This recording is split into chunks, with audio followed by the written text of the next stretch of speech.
Bismillah ar-Rahman ar-Rahim. Welcome to the study circle class, Islamic study circle class. We will begin by Surah Al Fatiha, the first chapter of the Quran, and it's going to be followed by a question answer session, and inshallah, God willing, we will make it a normal exercise to have an understanding based on a discussion on the Quran right from the beginning, with an intention to be able to, as and when the Almighty would allow it to happen, to complete the description of the Quran in these sessions. So we begin by making an attempt to understand Surah Al Fatiha. Before I begin to describe the meanings, the background of Surah Al Fatiha, let me just briefly mention the manner the Quran has been designed, organized by the Almighty. The Quran, as it's with us in its present form, the only form of the Quran that is valid and acceptable, it has been divided into 7 surah groups in a manner that each group begins with one or more Meccan surahs and ends with one or more Medinan surahs. So the Quran, the complete book of the Almighty, is comprised of 7 surah groups of Meccan and Medinan surahs. The first group of surahs, which is comprised of 5 surahs, 5 chapters, it begins with Surah Al Fatiha and is comprised of Al Baqarah, Surah number 2, Al Imran number 3, An Nisa number 4, and Al Ma'idah number 5. These surahs, the way they were revealed, were in actual fact revealed in Medina after the hijrah of the Prophet, may God's blessing on him.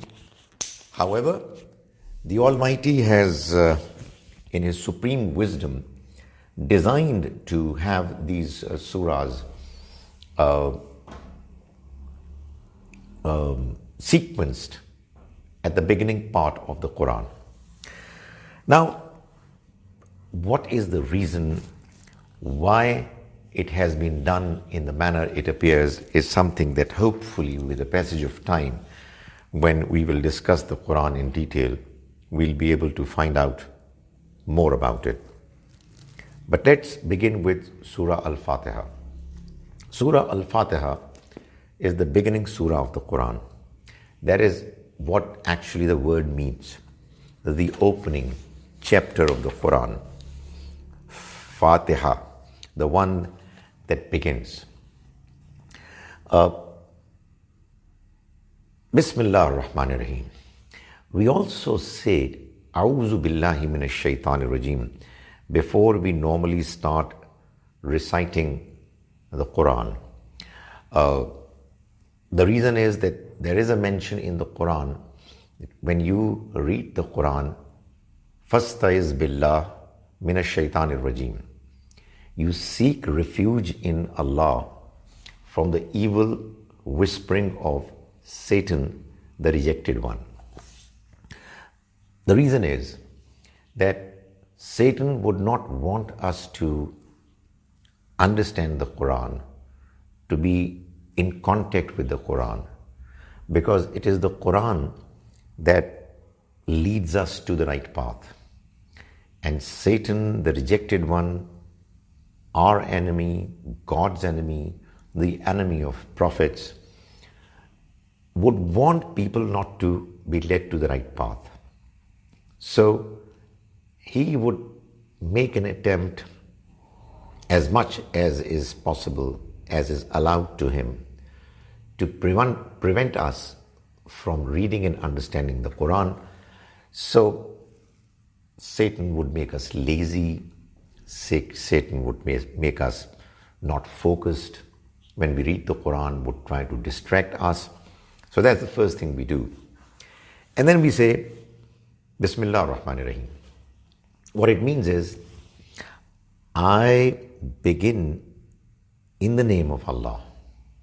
That is, I am beginning to read, I am beginning to recite the Quran in the name of Allah, whose mercy is profound, Ar-Rahman, whose mercy is immense, has no limits, Ar-Rahim, whose mercy is forever, it's not temporary.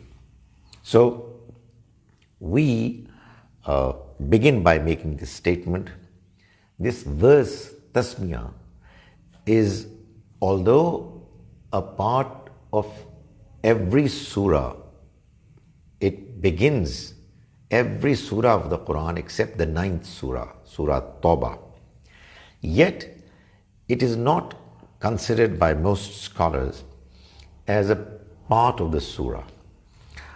One of the opinions is that this beginning verse, Tasmiyah, before every chapter of the Quran except one, is there to fulfill the prophecy, fulfill the promise that's mentioned in the Old Testament, in the book of Deuteronomy, in which the Almighty, addressing Moses, Musa alayhi salam, said that I will raise amongst your brothers, their brothers, a prophet like you, who I will put my words in his mouth. He will read in my name and would tell them everything that I will ask him to deliver. So he will read in my name, he will present in my name, is what we always do when we read the Quran, and that is what the Prophet, may Allah's mercy be on him, did. So we begin in the name of Allah, in the name of the God. Allah is God in Arabic. Arabs would use this word for the creator of the heaven and the earth, the one and the only. Even though the polytheists amongst the Arabs would ascribe partners with Allah, the God, they would use Allah for the one who is the ultimate creator, the sustainer, the one who is the master of the affairs of the entire humanity. When we use God with a capital G, sometimes we say the God, we mean the same thing. So it's a difference of language. Obviously, in other languages, Hebrew, it wasn't Allah. They say it was Yahweh, and so on. So there is no need for people to insist that we must necessarily use the word Allah, even when we are talking in English or talking in Urdu. In Urdu, another equivalent of Allah is Khuda. People insist that when you use Khuda, it could mean some non-God deity as well. Well, the fact of the matter is then when we Muslims use the word Khuda or God or Allah, we mean the same one, unique, the only creator and the sustainer. So we begin in the name of the God, Ar-Rahman, whose mercy is immense, profound, endless, Ar-Rahim, and His mercy is forever. It's not temporary. Alhamdulillahi Rabbil Alameen. All expressions of praise and all expressions of thankfulness, of gratitude, are meant for God, Allah. In other words, Surah Al Fatiha and the entire Quran is beginning with God's praise and God's right for Him to be thanked. That's the beginning of religion. That's the basis of religion. We seek religion and religious guidance because we want to thank our God, our Creator, because we would like to praise Him. And if you look at this Surah Al Fatiha, what exactly is it doing? What is the message? What is the style, the overall presentation, the genre? If you look at it, it's basically a prayer. We are seeking help from God. We are asking Him to guide us. Who is doing it? Of course, we weren't the first people who read this surah. And obviously the question is, why is it appearing right at the beginning of the Quran? It seems that its positioning, placement at the very beginning of the Quran is a declaration on the part of the Almighty that this is why I am revealing the Quran. That is, what is mentioned in this surah, the contents of this surah are actually what are describing the reason, the rationale for the revelation of the Quran. Before the Quran was revealed, in the pagan society of Mecca, of the Arabian Peninsula, polytheism, idolatry, worshipping many gods was the norm. The moral values of the society weren't very strong either. There were good people, there were people of strong character as well. There were people who were monotheists, who believed in one God. However, a vast majority of the society was engulfed in the darkness of polytheism, shirk. It was engulfed in the darkness of immorality. It seems that there were some noble souls, some extremely good humans who had ensured that their God-given nobleness, God-given pristine nature is not allowed to be contaminated, not allowed to be spoiled by the evil surroundings. They would worship one God. They would stay away from evil, polytheism, from killing, from zina, extramarital sex, from causing harm to others, and all the other evils that were inviting people towards them. They were good people, but they were people who were uncomfortable, uneasy because of their surroundings. Because even though what they were doing was great, and they were doing it because they felt good about it, they needed that all-important confidence, which when it's there, you can do anything for the sake of the truth. And they also needed to know in more detail what exactly is it that God wants from us.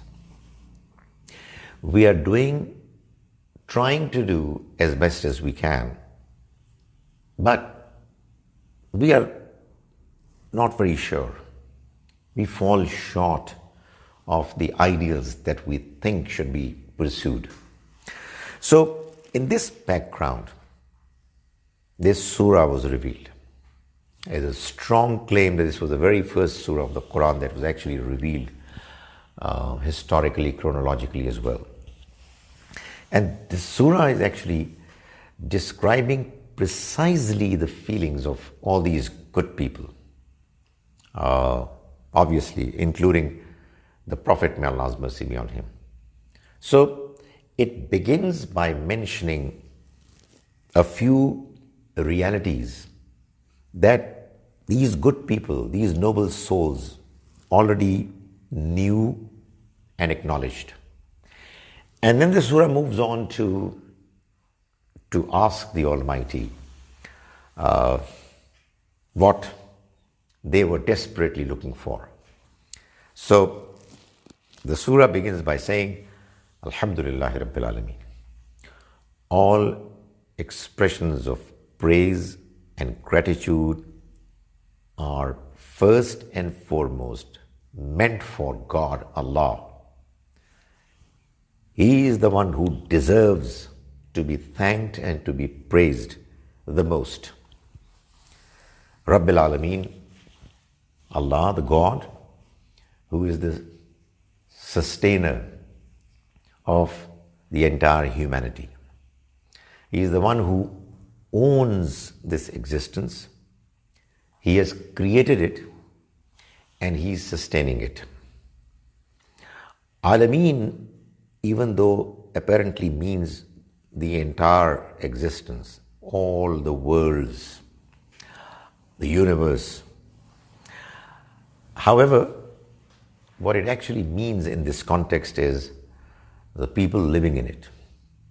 Like, for instance, the Quran says, this book has been given to the Prophet so that he may become Lil Alameen Nazira, a warner for Lil Alameen, the entire mankind. So we are thanking the God who is the creator, the owner, and more importantly from a practical point of view, the sustainer of the entire humankind. You see, we thank God and we feel the pressing need to express our gratefulness to God. More importantly, because He is the one who is enabling us to survive. He is the one who is sustaining us. We have so many needs, and all those needs are being met. In actual fact, if you look at it properly, adequately, and when we are in need of something, we are in pain, we are in difficulty, we are uneasy, frustrated. But when the need is met, oh my goodness, we want to thank the one who has been kind enough to attend to our need to satisfy us. So the entire humanity ought to be grateful to the Almighty, ought to thank Him for what He has done to us. And that is exactly what the very first verse of Surah Al Fatiha, the very first verse of the Quran is saying. So that's what I'm saying, that the basis of religion, the starting point of religion, is not the fear of the unknown. It's the feeling of strong feeling inclination to be thankful to the known, to the one who exists, who is everywhere, whose existence manifests in itself in the manner He is enabling us to satisfy our needs. Ar-Rahman Ar-Rahim. Ar-Rahman and Ar-Rahim are both God's names based on His attribute of being merciful. Rahim is the common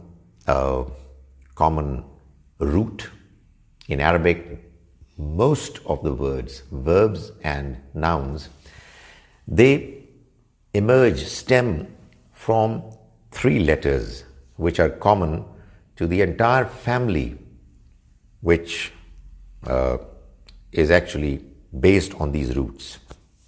So, Rahima, He was merciful. Yarhamu, He is merciful. When you make a noun, you can make many nouns. Ar-Rahman would be a noun from Rahim, Rahima, that would mean somebody, some being who is merciful, and His mercy has no limits. It's unimaginable how immensely merciful He is. And the other name of the Almighty based on this attribute, Rahim, is Rahim, which is actually describing the sustainability, the possibility of this attribute to continue to remain and remain forever.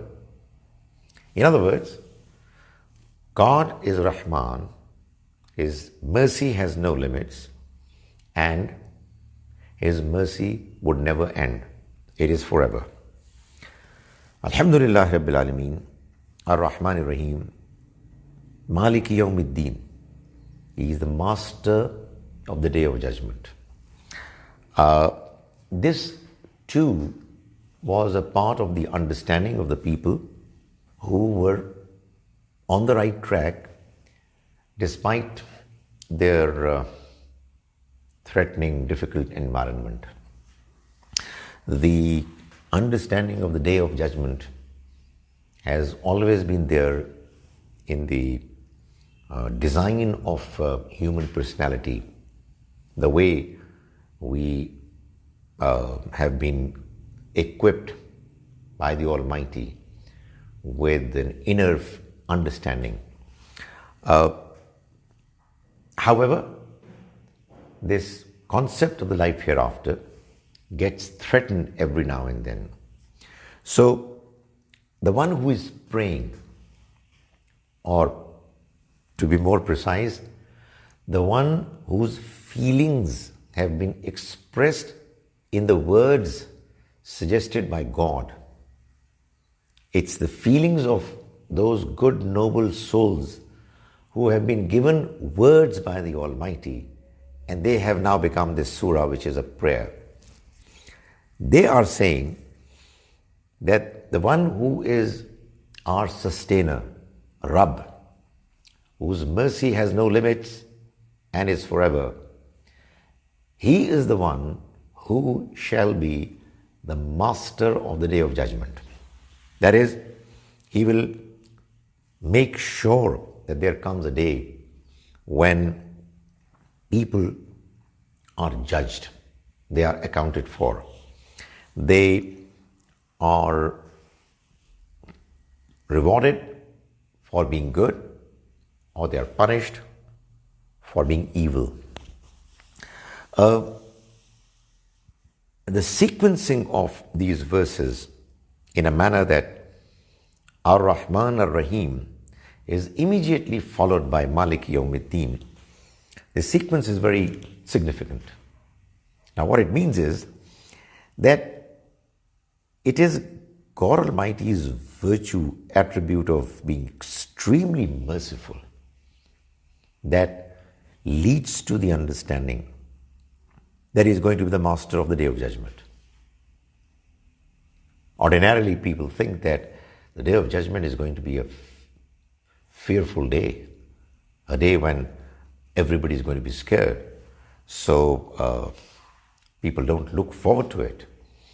But here it seems that It's God the merciful who is going to cause the day of judgment to arrive. Why? It's because there is no doubt about the fact that God Almighty is merciful.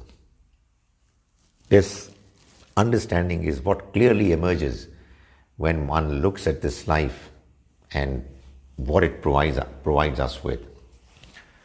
We had no right to have a life.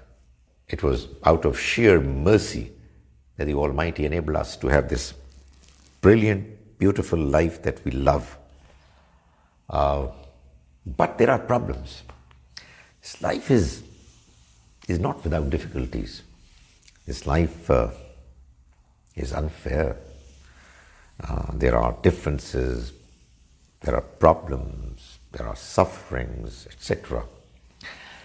And a sensitive, keen observer of what is happening in this life, of what one experiences in one's life, makes the individual puzzled. What's going on? I mean, on the one hand, it seems that we have been created by somebody who's extremely merciful. But on the other hand, what is happening doesn't seem to be consistent with this understanding. So what's the way out?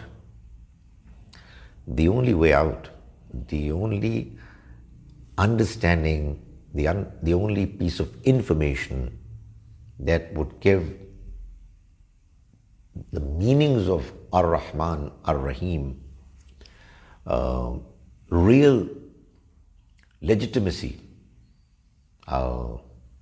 these attributes would seem genuinely acceptable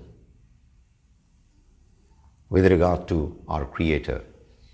When we acknowledge and feel good and confident about the fact that this life is going to be followed by another life. This is not the only life. Here, despite many blessings this life has to offer, there are many sufferings as well. And these sufferings are because there are many people who are unreasonable, unscrupulous, cruel, and they cause others to go through hardships, difficulties. If God was merciful, He should have done something to intervene. But we are told that intervene He will. Justice, He is going to make sure that it prevails. But not here. In another phase of life. Why? Because this life He has designed to be a trial. And for this life to be a trial, people had to be free agents. So, the next life is going to make sure that each and every act of unfairness is fully addressed, and the people who suffered are properly compensated, and those who misused their freedom to cause others to suffer, they are adequately taken to task. So, the one who is merciful and whose mercy has no limits has to be the master of Day of Judgment. I mean, one should follow the other. If you believe God to be Ar-Rahman Ar-Rahim, you've got to believe that He is Maliki Yawmiddin. Iyaka na'budu wa iyaka nasta'in. Now, the one who is praying is expressing his feeling, his commitment, that he or she is going to always continue to worship God and God alone. Because He is the only one. As I said, there were people who were monotheists and believed in only one God and believed that this understanding that there are many gods, smaller partners of the Almighty, is sheer nonsense. So, the one who has created me And the one who is sustaining me is the only one who deserves to be worshipped, to be thanked, to be the one before whom I should express my feelings, my inclination to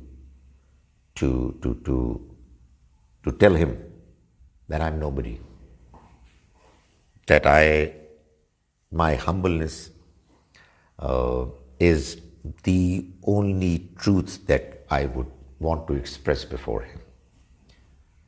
So, the one who is praying says, I worship you and you alone. I admit my vulnerability, my weakness, my smallness before you. So this feeling of humility is what leads to worship. And that is only and only meant for God and nobody else. وَإِيَّاكَ نَسْتَعِينُ, and from you alone I am going to seek help, and nobody else. You are the one who is the master of the entire existence. You are the one who is powerful. Therefore, you are the only one who deserves to be approached for seeking help. Now, when we talk about the possibility of seeking help, it's not the kind of help that we seek from each other ordinarily in normal day-to-day matters. Obviously, we all are dependent on each other. Life can only function when we cooperate with each other. I would help you in some matters, you will help me in other matters.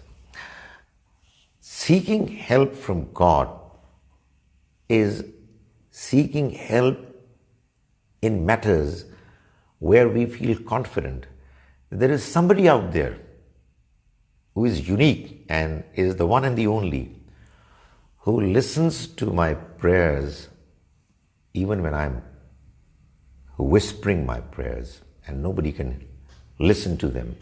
Even when I have my prayers in my heart, He is the one who knows what I'm saying. How? I don't know. It's a supernatural phenomenon. You help me, I help you, and it can be explained.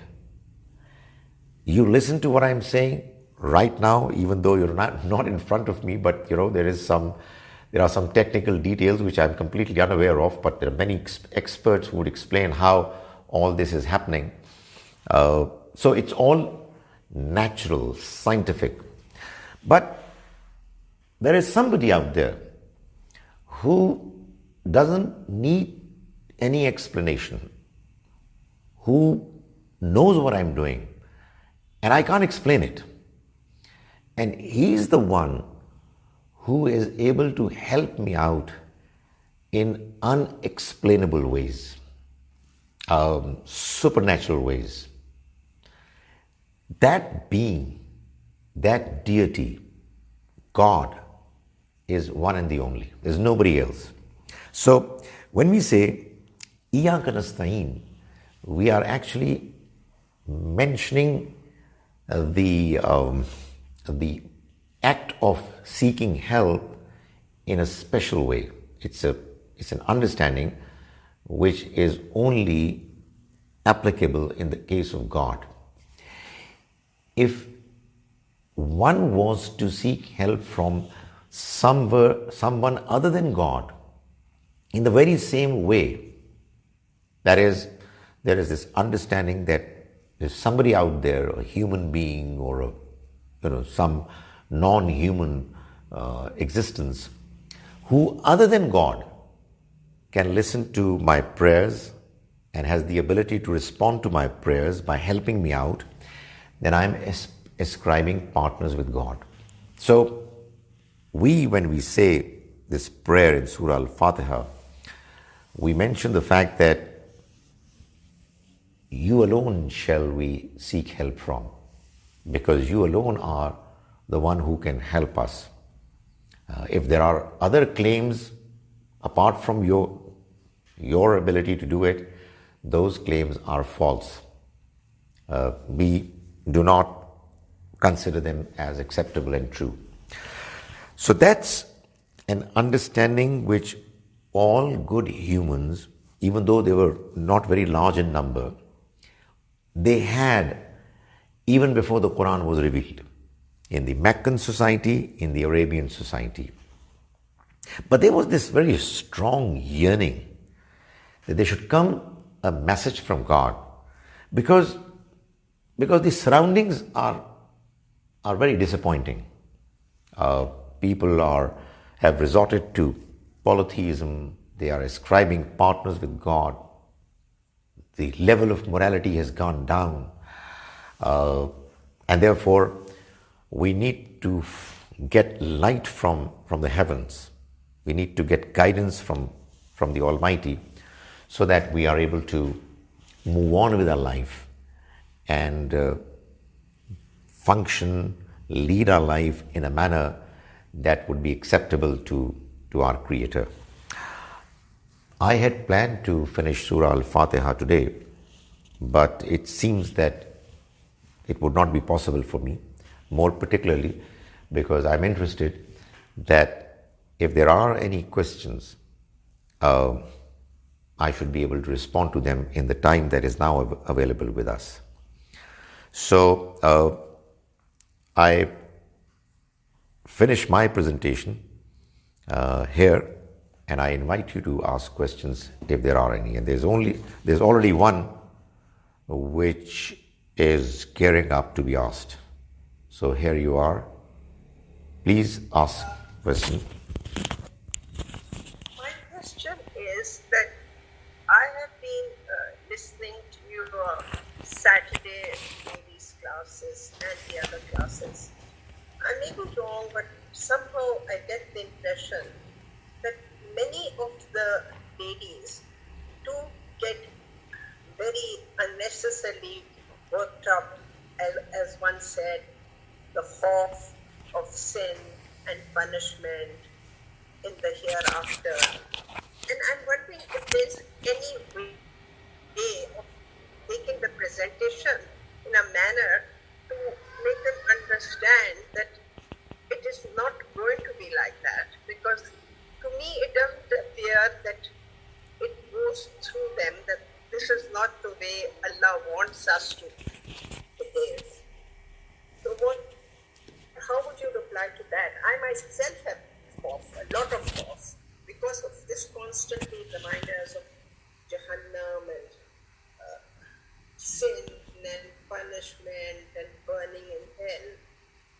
I don't want to live like that. Okay. You see,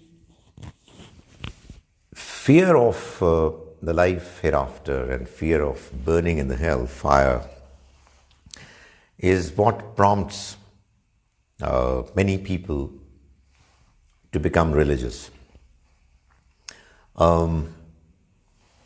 What could be done about it?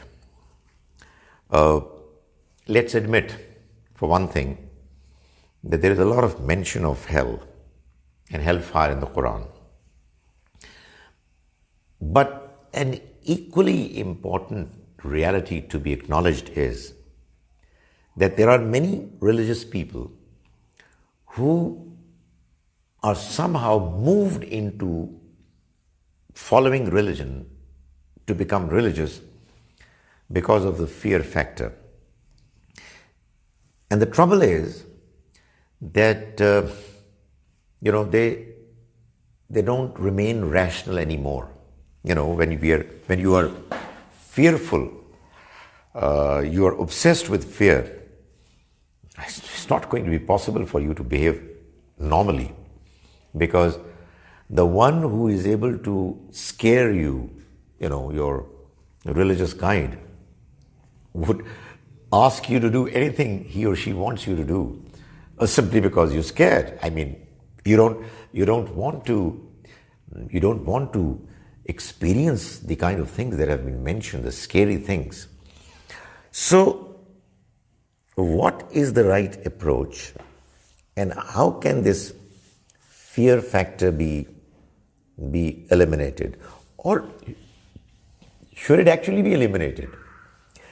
I have clarified in the beginning of this presentation that the basic motivation, inspiration that leads an individual to become religious is not fear.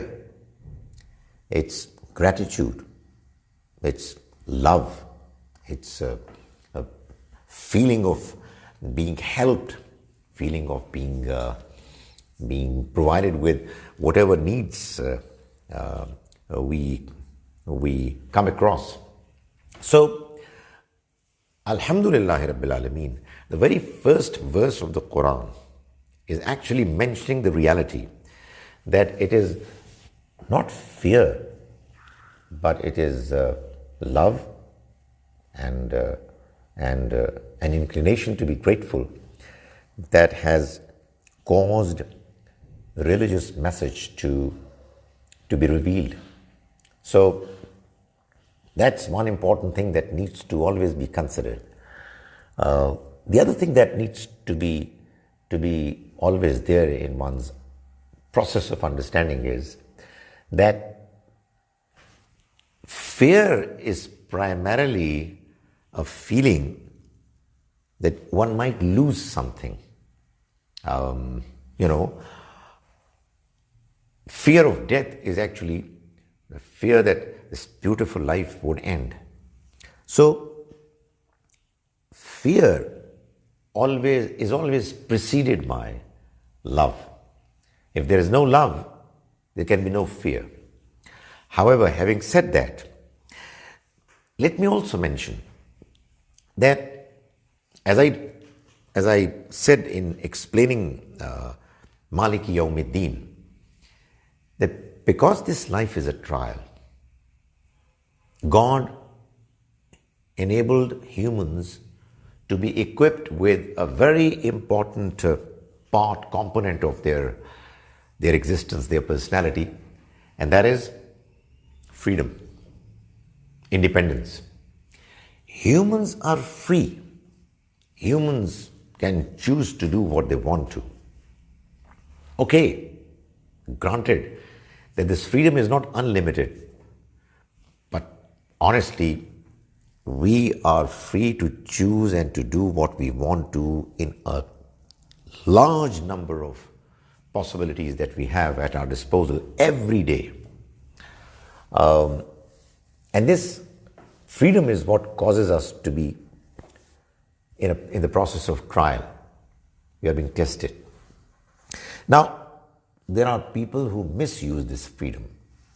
They misuse it so much that they cause harm and pain to others. God, being merciful, has provided humans with the opportunity to seek forgiveness from Him, to reform themselves, to correct themselves. And this opportunity is what comes their way every now and then. Each time a person commits an evil, he or she is given the opportunity to feel bad about it, to repent, to express feelings of regrets, etc. But there are people who choose to ignore the voice of their conscience. They do evil, they know what they're doing is wrong, but just simply because of that evil pleasure that they derive out of it, they continue doing it. So God has decided that such humans who will continue to use their freedom injudiciously, incorrectly, in the wrong way, they're going to be ultimately punished. God doesn't want to punish anyone, but He's fair as well.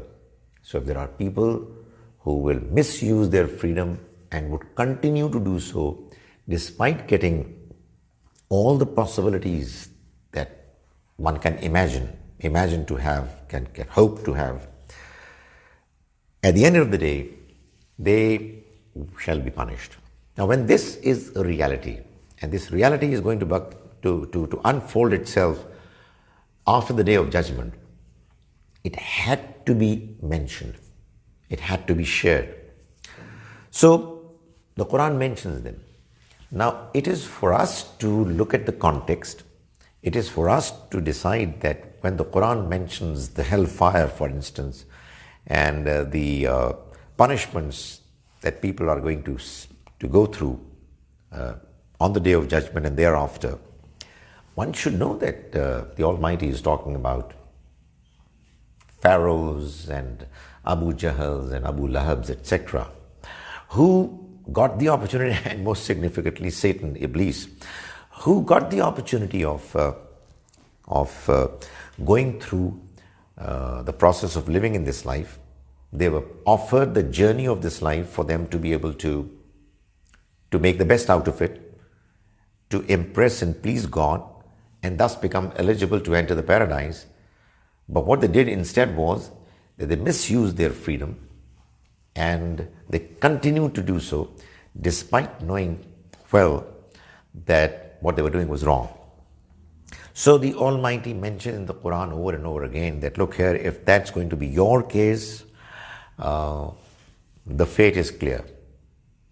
But, those who are presenting the Quran, those who are preaching the message of Islam, should be careful. They should mention whatever is there in the Quran with the context, background, rationale. So I do believe that this fear factor is actually what has caused quite a few big problems in the way our religion has been understood. People have become unreasonable, irrational, illogical in religious matters. Apart from other factors, this fear factor is also one important reason, and we must correct it. You can write a question if you want. I have noticed that in your class, some ladies in particular, maybe you can talk about other Abu Jahal and Fir'aun, but they don't seem to understand that you don't need to apply everything yourself. And the little things that, okay, if I did a little wrong thing, would I be going to hell? I think this way of life will just make you're making yourself miserable, and I'm sure making everybody else around you miserable. You see, this life is a trial. You can't do anything about it. All that you can do is tell people that, in your opinion, this is what the reality is. But this being a free world, people can choose to be fearful.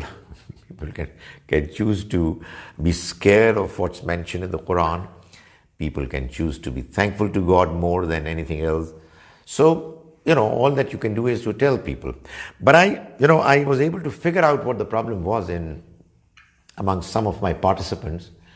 I got worried because there were one or two participants who mentioned that they stay away from evil, not quite as much because they love God and they want to impress God, but because of the fact that they don't want to end up in the hellfire. And I got a little concerned as to what could be the problem. The person is very good. I know the person, a very noble person. And yet the person is mentioning that it's primarily the fear factor that is what causing her to stay away from evil. And I came to a conclusion, and I'll share that conclusion with you. And probably that would be the last thing that I would say, because I'm in a bit of hurry. What I concluded was that this particular lady who was talking to me, she actually shared her childhood experience of having been exposed to a certain religious preacher who, when she went to that gathering, he was actually talking about hell, talking about the punishments of hell. I have a feeling that if you are exposed to a certain approach in your early childhood, more particularly when it's put across forcefully somebody who is impressive, someone whose voice, whose expression, examples, command over the Quran, etc. They all cause you to be really impressed. And then the person goes on to keep hammering at you, the understanding of what the hell is going to be like and what kind of sufferings people dwelling in the hell would go through. So I think there are many people who cannot come out of it simply because they have been exposed to this kind of religious message, forceful message. That has been hammered on their heads over and over again in the early part of their lives. I'm not saying that it's a hopeless case and nothing can be done about it. I think a very careful reading of the Quran and good, reasonable discussion on how the Quran expresses itself and how it wants people to come close to God. I think a more in-depth discussion and understanding of those concepts can help people to come out of that mindset. But indeed, it's one of the big problems that we have in our society, at least the Muslim societies, is that there are many people who just blindly, meekly follow a certain point of view, and they're scared and they're fearful that, if they don't do what their leaders are telling them, then there are going to be very strong consequences which they would always want to avoid, because this fear factor is so strongly working on them. So it really needs to be tackled. It needs to be looked at more carefully, and we need to read the Quran more intelligently, more with understanding, as the Quran itself continues to urge us to read the Quran with an open mind and to ponder and reflect. And hopefully this process is going to enable us to come out of this problem. But right now I have to rush to another place. Thank you very much for your patience. And I'm making this announcement. This was, inshallah, hopefully, the first of a series of lectures or study circle classes on Saturdays. I'm talking about the Pakistan time from 2 p.m. to 3 p.m.